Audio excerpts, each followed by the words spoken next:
How are you guys doing? I want to talk about a different ethical theory other than the Kantian categorical imperative, because that's all I've been talking about for a while. So, I want to talk about consequentialism. It's a normative theory.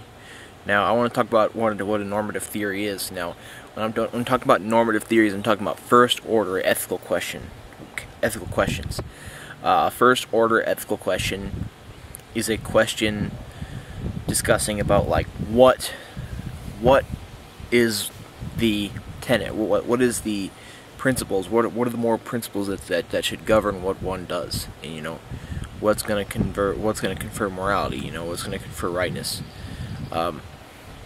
what are the guidelines that are to be used when one wants to figure out what they want to do to move towards total rightness or goodness in the end. And a second order question would have to do with is there rightness? Is there goodness? What is, is there any of that? Can one come to a consensus of if there is morality, if there's rightness, if there's goodness, stuff like that. But I want to, dive into some normative things. And, normative still meaning a normative ethical theory is an ethical theory that's going to be some guidelines. It's going to be a version of what one moves to when they want to have morality. The Kantian categorical imperative is a deontological normative theory because the categorical imperative is guidelines, and the agent will choose which normative theory they want to use, and given that they believe that moral rightness and moral properties exist out there, then the agent will pick a normative theory and choose which one that they think can move towards the biggest and best morality and rightness and goodness. So I want to discuss consequentialism today. Consequentialism is a theory, obviously, about consequences and not outcomes.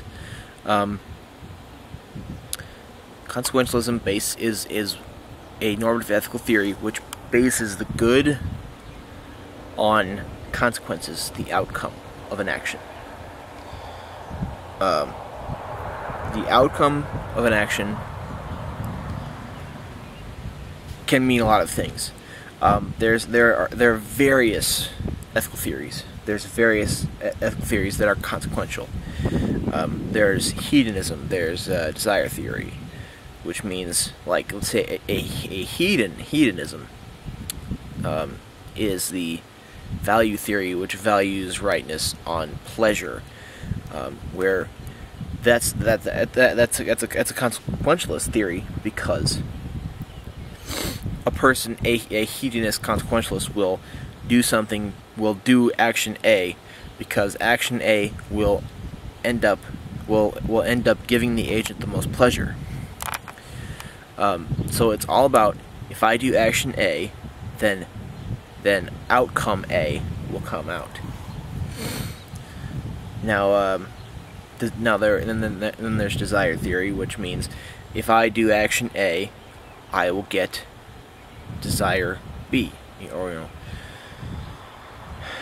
So it's the good of consequentialism. The normative theory will always base good or rightness on something. So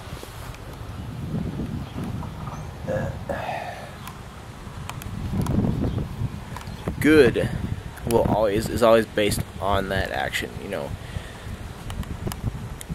The good is, a consequentialist will look over some actions, action A, B, and C, and then whichever, because then they have a certain outcome that they're looking for, because there's various consequentialist theories. There's, and they'll look at certain actions and they will look for the outcome that they want.